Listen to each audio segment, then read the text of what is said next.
Okay, so conic sections.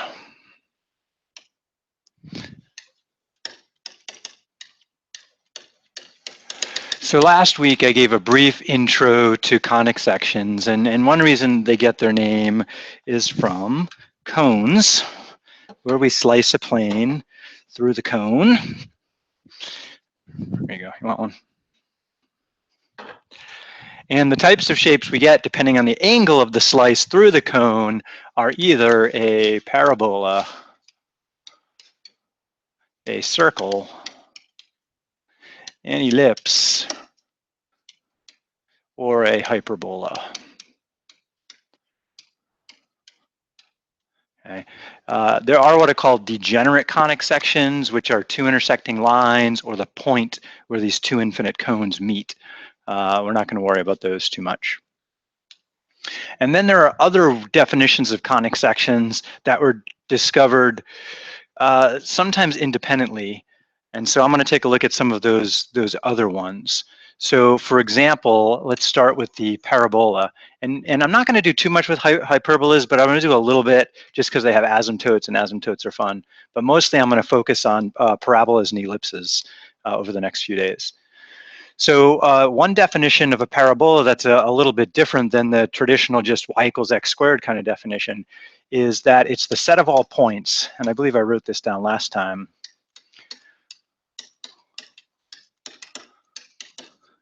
equidistant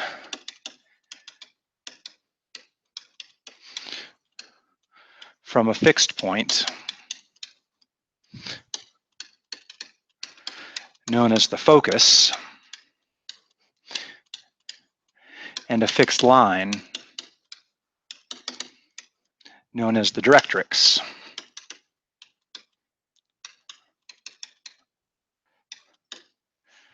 And generally, when we talk about the distance between a point and line, we're always looking for the shortest distance between a point and line, which is going to be perpendicular to the line. And so we're going to try this out right now. So we're going to pick a focal point, we're going to pick a directrix, and we're going to see if we can find the parabola that those generate based on this definition.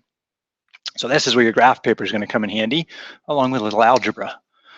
So I am going to pick, uh-oh, my thing's slipping again. Let's say that's 2 up there, 2 over there, 2 over here, and -2, -2. Traditional old y and x here. Uh-oh. I'm going to sit down and do this then, if I can find the magic pen. Uh-oh, the alternative magic pen is missing. Ah, thank you. Okay, so let's say our focal point is going to be the point 0, 1. And let's let our directrix be the line y equals -1.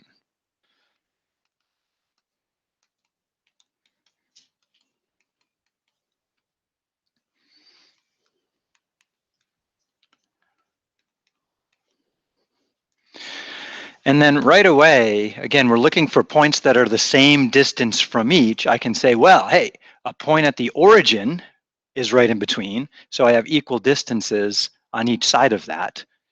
Okay, so I know there's going to be a point there. But then there's going to be these other points, like I'm going to say there's a point up here, and I'm just going to call it xy. And what I want is the distance to the focus here to match the distance to the directrix. And again, the distance between a point and a line, we go for the perpendicular distance because it is the shortest one.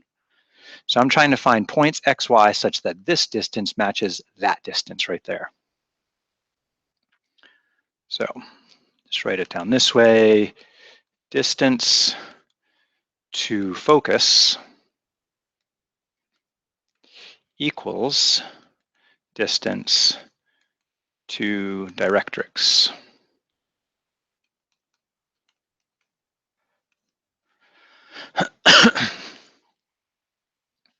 Okay, so let's see. We know how to find distances with our friend the Pythagorean theorem. So for example, the distance to the focus here is going to come from this right triangle right there. And the horizontal distance is just going to be x, right? And the vertical distance is going to be the distance from here to here. Well, that would just be the y value minus 1. Now, that point could be below, so technically it's the absolute value of y minus 1, depending on the orientation. But Pythagorean theorem says square those guys, so not a big deal.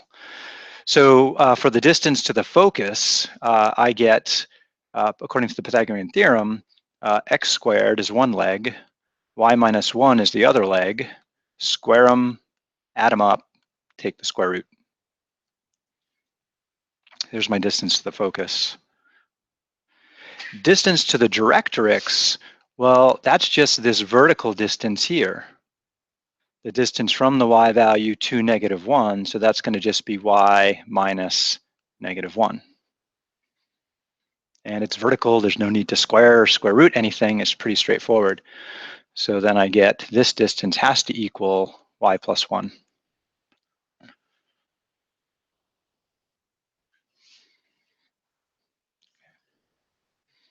With me?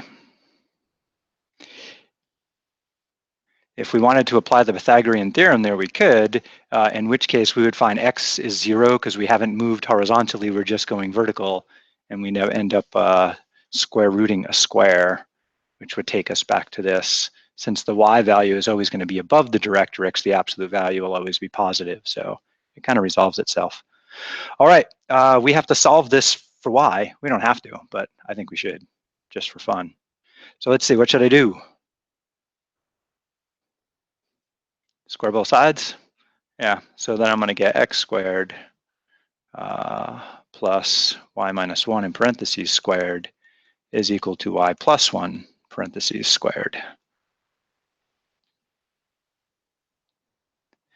And I think we have no choice but to square those parentheses out.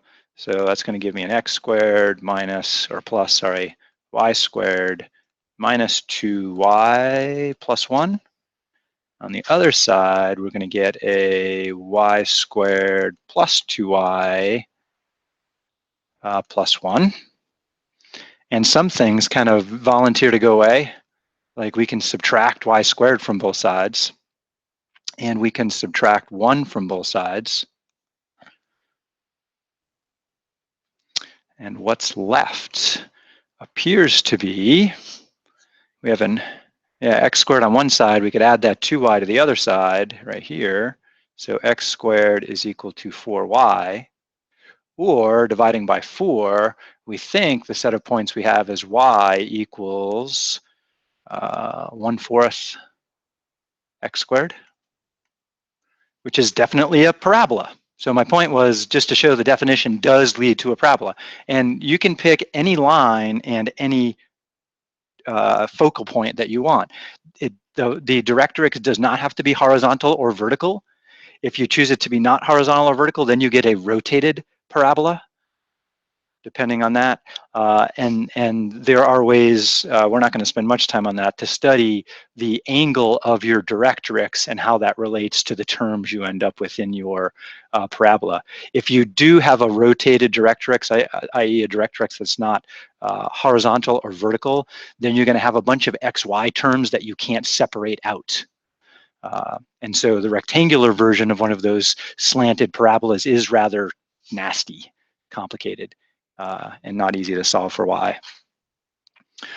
So let's just double check that. If you have a grapher, whip it out. I'm going to use GeoGebra, I think, to graph this.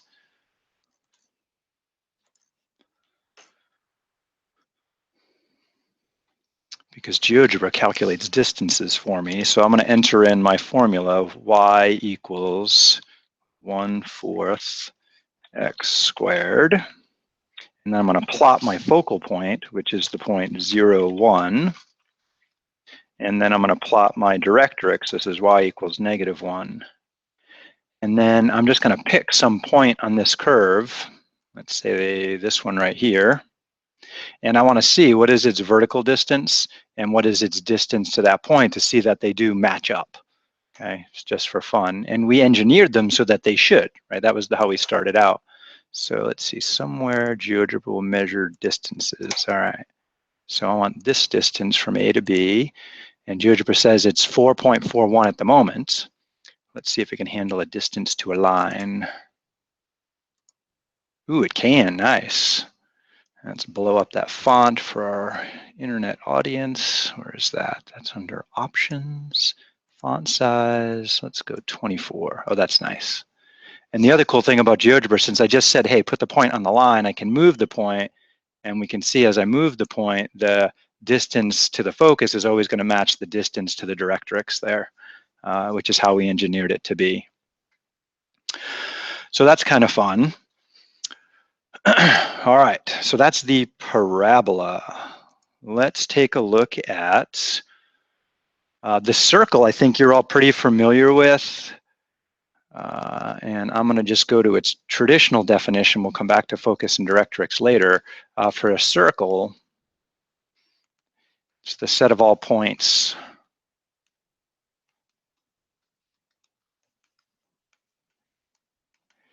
equidistant from a central point.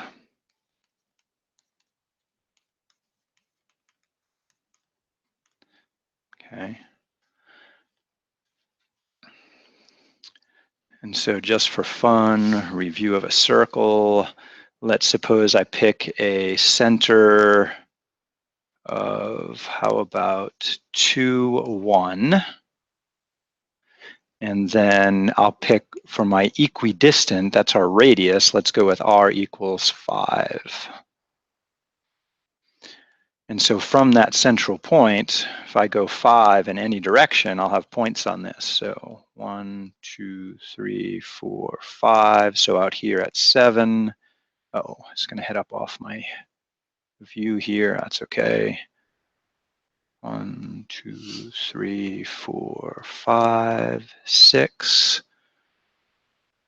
1, 2, 3, 4, 5, -3. And 1, 2, 3, 4, 5, -4. If I just go vertical and horizontal,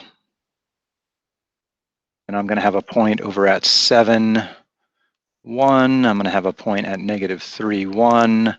I'll have a point at 2, 6. I'll have a point at 2, -4. And graph paper would have been nice. So here's my best circle. I've made worse.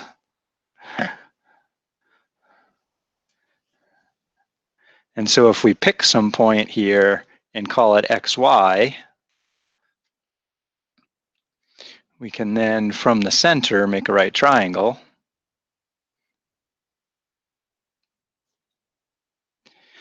So the horizontal distance is the distance from my x value to 2, so that distance we could call x minus 2. The vertical distance in my triangle is the distance from whatever y value I happen to be at here to my central x value, so that's going to be y minus 1. And the distance to the center for this particular one is always 5, right? Because we're equidistant from our central point. Pythagorean theorem says then that x minus 2 squared plus y minus 1 squared is equal to that long side squared. And so that's kind of that standard definition of a circle that you've seen in the past.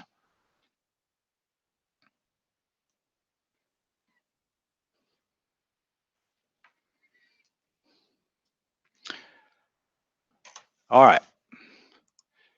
Next, the ellipse. Oops, did I go way too fast there? So lots of Pythagorean theorem going on here, no matter how we define these guys. It's all about distances. Okay, so the ellipse. There's two definitions for the ellipse. I'm going to do the standard one, and then I'll do the directrix one after the first example. So the ellipse is the set of all points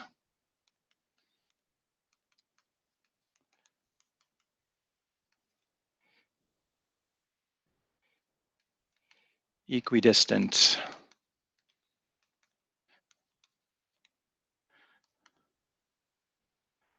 let's see, is that the right, am I stating that right? Equidistant from two focal points. That is not quite right. Let's see, why didn't I word that right?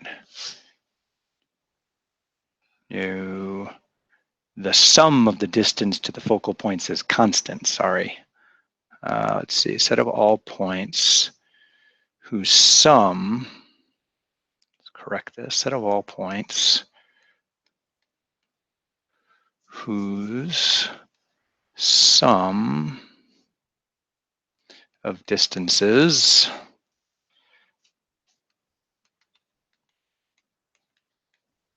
from two focal points is constant. There we go. So I'll draw a picture of what I mean there. So let's suppose one of the focal points is over here. Let's call that C.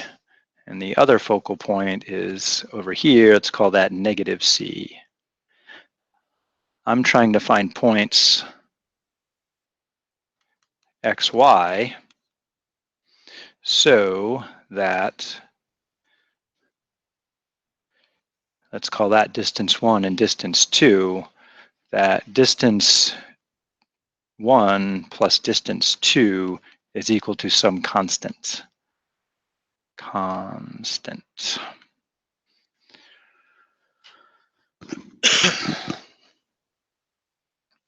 And here I have these values here again are called the focal points.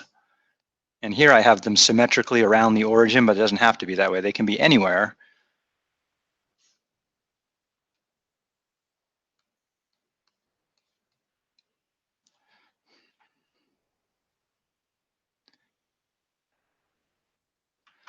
So let's see, I should have done this ahead of time, but let's look up an ellipse.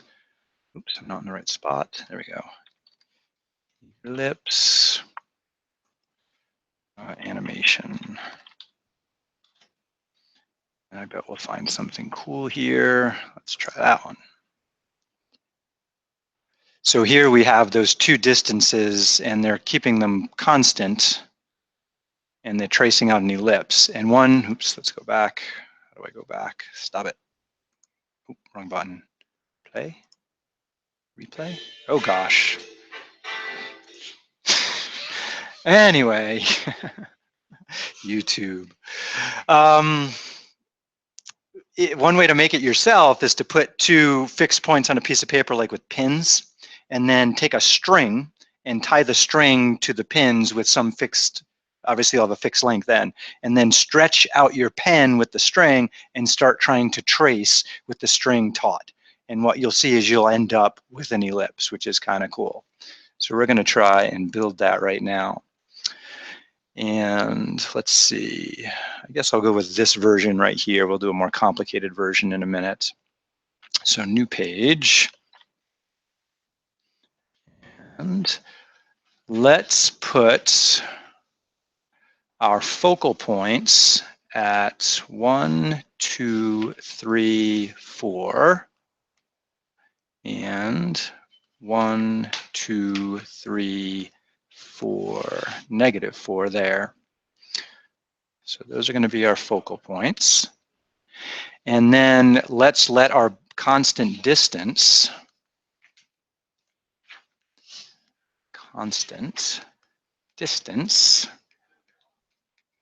let's let that be 10.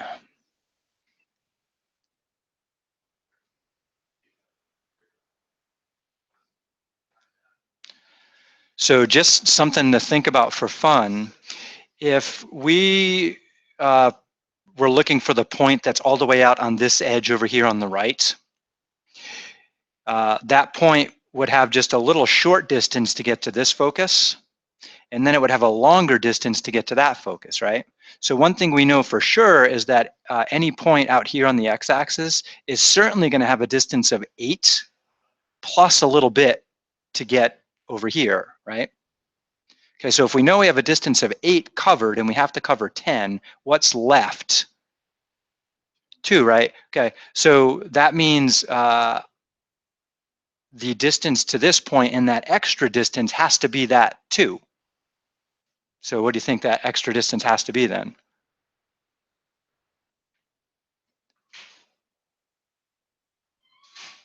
So I'm going to guess that it's 1 more. So I'm going to put a point out here at 5.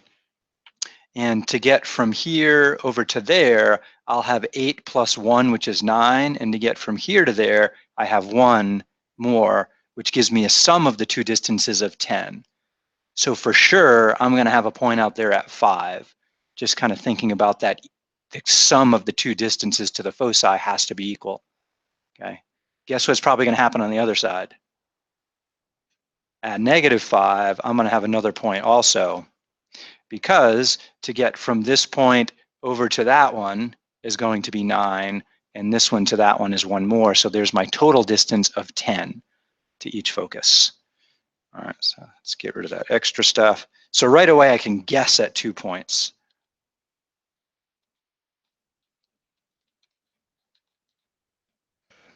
So I want to guess at all the other points in here. So then I'm going to put some random point up here. I'm just going to call that xy. And it's not completely random. I'm trying to keep it in a region, and I'm guessing at how far away it might be. And what I need to happen again is the distance from here to here and the distance from here to here has to add up to be 10. So distance 1 plus distance 2 has to be 10 if this point is on the graph. So d1 plus d2 has to equal 10.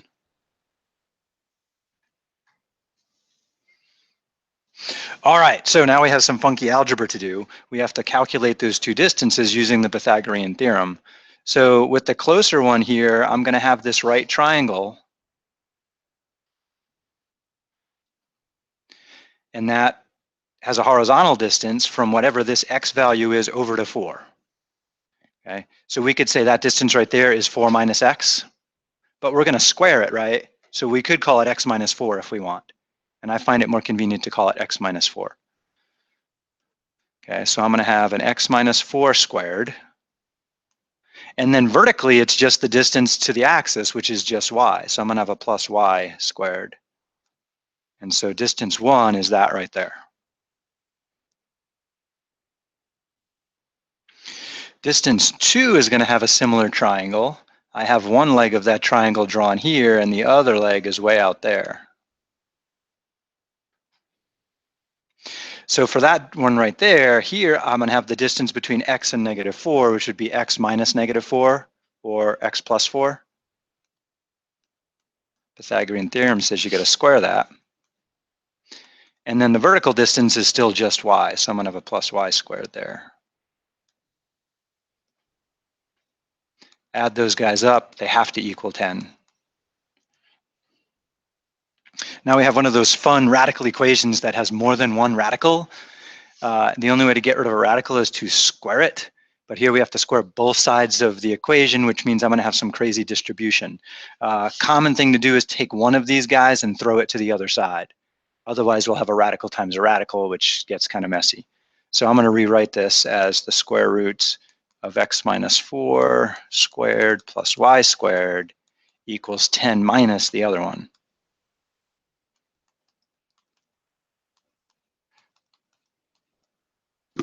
Now I'm ready to square both sides.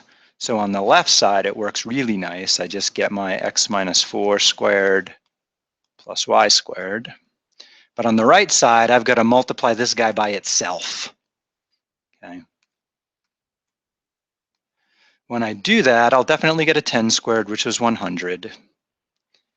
But in the middle, I'm going to have a 10 times the square root, negative, and I'm going to have another 10 times the square root. So I'm going to have a minus 20 times the square root for my middle term. And that's a 4, not a y there. X plus 4 squared plus y squared. And then we'll have a plus, negative times a negative, the square root times itself. So that's just going to be x plus 4 squared plus y squared. Where do you get that 20?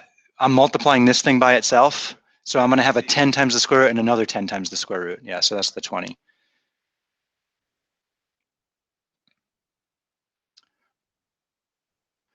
All right, so now we got to start cleaning stuff up because we want to isolate this square root right here. So I think we're probably going to have to square these guys out and then start combining like terms. Now the y squareds go away. That's lovely, isn't it? Y squared's gone there and there. So then otherwise here, I'm going to have an x squared minus 8x minus 16. Over here, we'll have an x, what's that? Negative times a negative is a positive, thank you. Yep. And then an x squared plus 8x plus 16. Yep. And so the 16s go away, subtracting from each side. And the x squareds go away, don't they? Yep.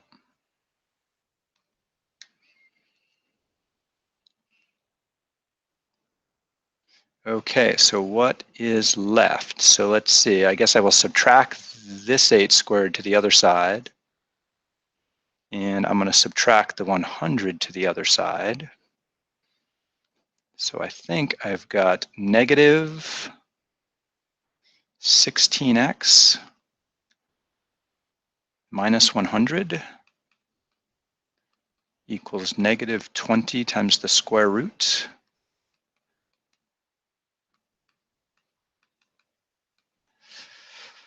Let's see, did I skip too many steps and miss anything? This is easy to mess up. Y squareds definitely go, got the signs right there. 16 on each side balances, x squared on each side balances. I think we're good. I think next thing I would do is divide by negative 4 on both sides. Because 20 doesn't go into 16 and I'll have a fraction here, which I guess we could have a fraction there.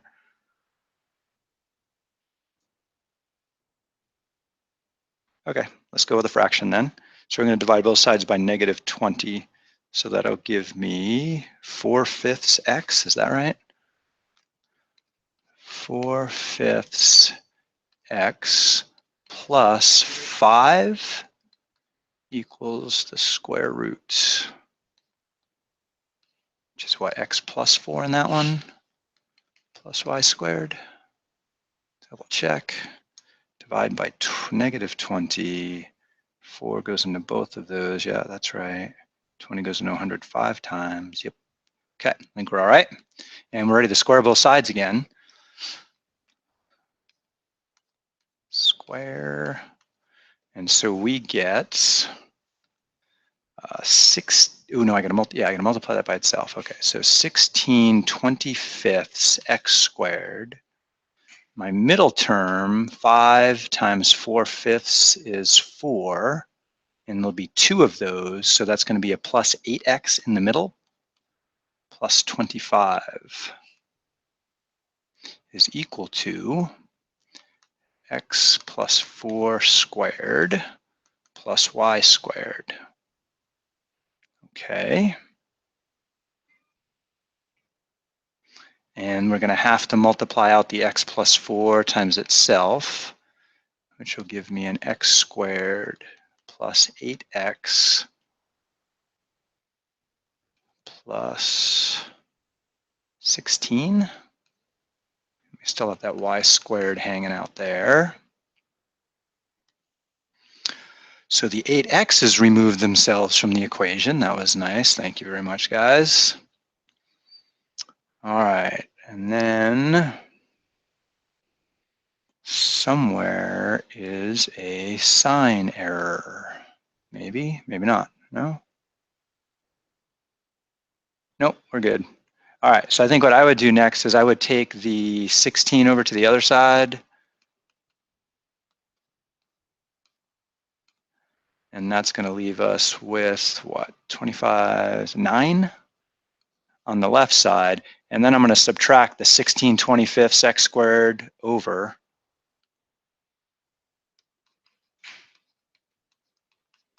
here. So let's see, 1x squared would be 25/25. 25 minus 16 is 9 again. So it looks like we have 9 is equal to 9/25 x squared plus y squared. Okay. Typically with an ellipse equation, we try to get 1 on one side. So then we would divide both sides by 9.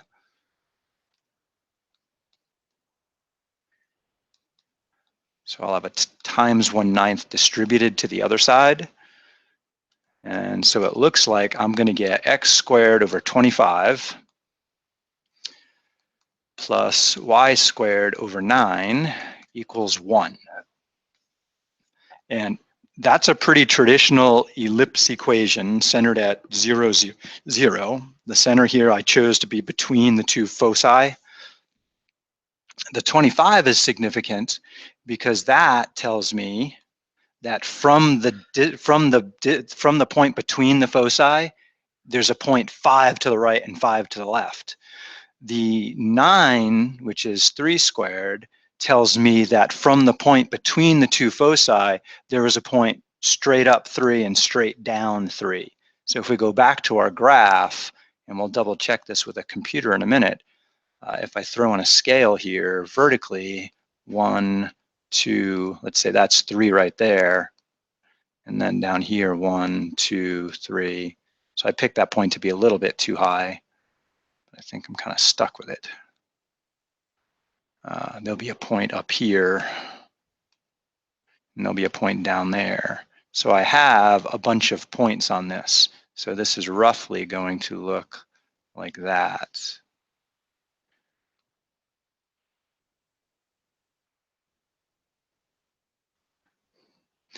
And so usually we call the bigger number is A. So we're finding A is 5. That's the length of what's called the semi-major axis. And then B in this case is a 3, and that's the semi-minor axis.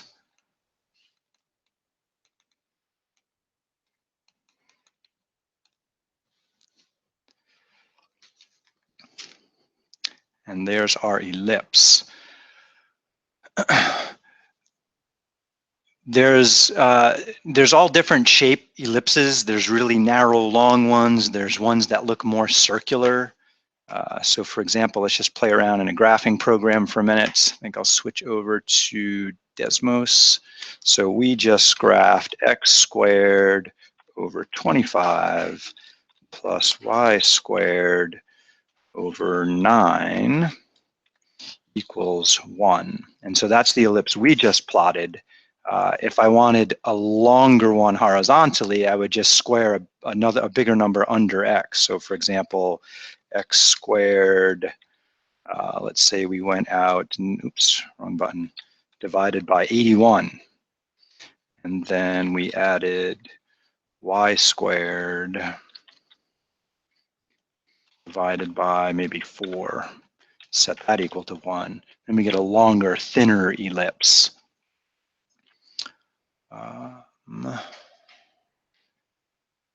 Let's see, what else is significant about an ellipse? The relationship between the focal point, the semi-major axis, and the semi-minor axis is interesting here. So let's look at, let's redraw that sucker on a new page and see how they're related. New page. And let's say I'm just going to freehand this sucker again. So I put the focal points out at 1, 2, 3, 4. And that put a point over here at 5 actually on my ellipse. And then there's another point up, 1, 2, 3 here. If we were to draw a right triangle from these two endpoints, that distance really isn't all that meaningful. But if we were going to connect this point up here to the focal point, now that is meaningful. Why is that meaningful, that point?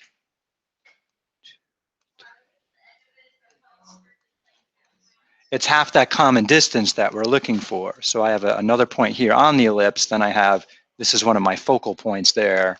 Probably should isolate my focal point. So this distance here is important also because, again, that's that distance, that common constant distance we have to make an ellipse. Now check out the values I have here. This distance right here is half the distance from focal point to focal point. Usually we call that one C, and I set C equal to 4.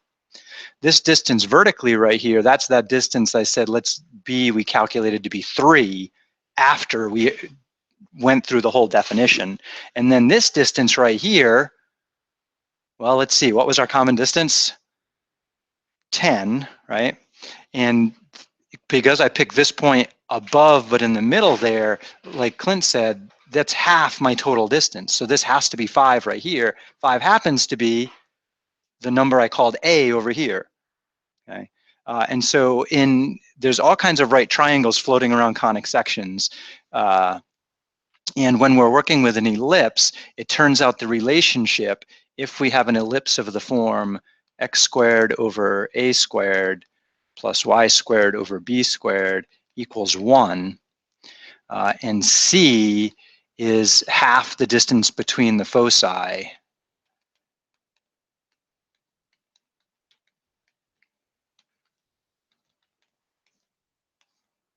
Then what we end up with is kind of a Pythagorean identity that says b squared plus c squared is equal to a squared.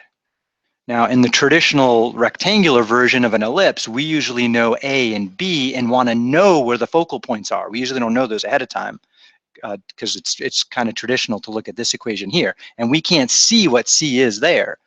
But solving for C here, we see that C is going to be the square root always of A squared minus B squared. So given A and B, we can always quickly calculate where those focal points live, which is kind of nice.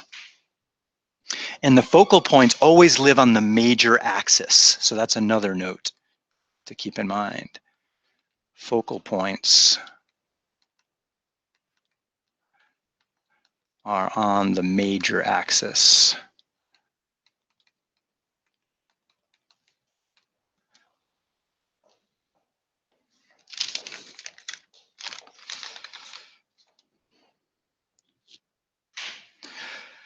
All right, so I'm going to tweak this just a little bit to talk about the directrix next. So what I want to do to make this easier to think about is instead of having the kind of center of the ellipse, which is where the major and minor axes meet, which I happen to pick at the origin, what I want instead is I want my focal point, this focal point right here, to be at the origin. Okay, so I want to shift this whole thing to the left. Okay, which means what I'll end up with in the equation when I do that is I'll end up with an x plus 4 squared over 25 plus, let's see, y squared. I'm not shifting it up or down. That's still going to be over 9 equals 1. And what that will give me is I'm just shifting it to the left when I do that. So here, my focal point is going to be at the origin. My other focal point has to be, what's the full distance between the focal points? It's 8. So the other one has to be way over here at -8 now. So 1, 2, 3, 4, 5, 6, 7, 8. So there's -8 right there. So that has to be my other focal point. The center of where my major and minor axis meet has to be in the middle. So I'm going to draw in my major and minor axis. The major axis is still the x-axis. So I've only shifted it. And the minor axis will be right in between. So 1, 2, 3, 4, -4 here. So that's the minor axis.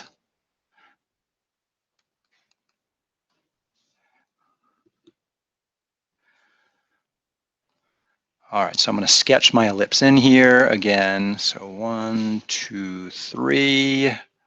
So I'll have a point up here at the top. 1, 2, 3. I'll have a point down here at -3.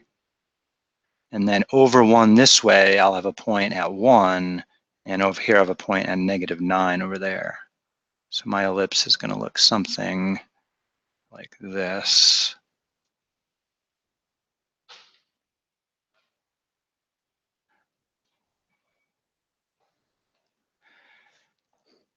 So the semi-major axis length is important. That's this guy right here, right? That's that 3. The semi-minor axis. The semi-major axis is over here. That has a measurement of 5.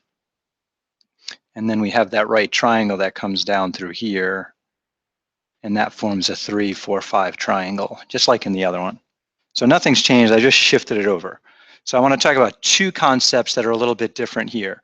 One of them is the idea of the eccentricity of a conic section. And eccentricity is defined to be the ratio of the distance from a point to a focus divided by the distance to the directrix. Oops, directrix is one way to define it. Now, if we knew where the directrix was, we could make that calculation, but we don't know where the directrix is at the moment. So I'm just going to give you another definition of the eccentricity. So usually the eccentricity is given the letter E. And if we have an ellipse, that's important because it varies with the conic section outside of this definition, then it's going to be, the eccentricity E is going to be C, the distance, half the distance of the foci divided by A, which is half that distance sum. Right? So for us, the eccentricity of this particular conic section, this particular ellipse, would be 4 over 5. 4 is half the distance between the focal points, and 5 is half that distance of the common sum. Or we could call it 0.8. Would work out good too. So, and you're just gonna have to take my word for that one right there. But C over A works out for an ellipse. So I'm gonna use the fact that I know this to see if I can figure out where the directrix is. Now, a thing about an ellipse, there's 2 focal points. There's also 2 directrixes. There's one over here on the right, and there's one over here on the left. So the tip here, it's to the nearest directrix.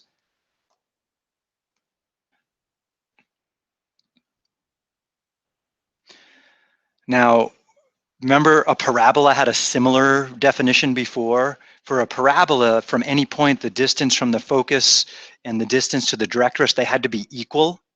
If they have to be equal, what would their ratio be? It would be 1, right? So just some notes about eccentricity. If the eccentricity is equal to 1, then you have a parabola. Parabola.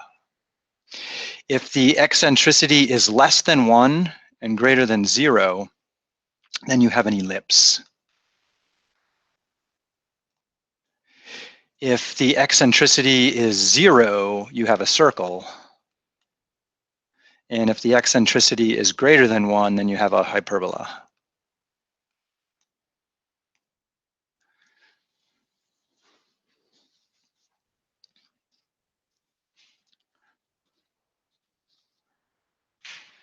So if we think about the relationship between E, the eccentricity, the distance to the focus, and the distance to the directrix, for an ellipse, the distance to the directrix is always going to be a proper fraction of the distance to the, other way around. Distance to the focus is always going to be a fraction of the distance to the directrix. Okay. because we're multiplying down, we're reducing that distance to the directrix to get to the distance to the focus. So the focus will be closer to each point than the distance to the directrix if it's an ellipse.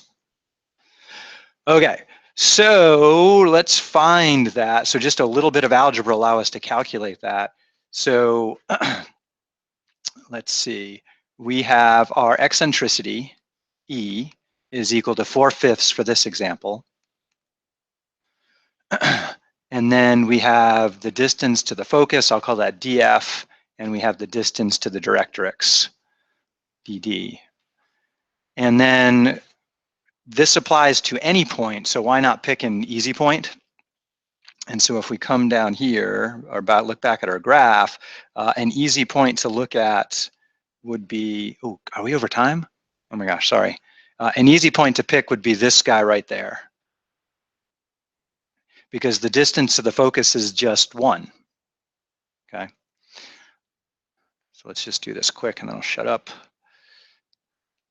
So then I'm gonna get, oops, 4/5 is equal to 1 over the distance to the directrix. Okay, a little cross multiply and divide gives me that the distance to the directrix has to be 5/4. Now that's the distance from a point on the curve, right? And that's only when we're on that axis there. This isn't for every single point. This is only for the, I only picked the point here to consider, what would it be? It would be 1, 0 is the point I'm considering. We could pick any point, but that one seems easiest to me. So what we just discovered that is if from this point over here, we go out 1 1/4, which should probably be right about there, then that right there should be my directrix. I want, what is that number? Well, careful, it's not 5/4, right? Because I'm already 1 unit over to the right. It would be 1 5/4 or 9/4 altogether. Boom, boom, and then a fourth. Okay, so although from this point it's 5/4 away, that would be the line y equals 9/4. Okay, so looking back at my picture, I get y equals 9/4 has to be that equation of the directrix.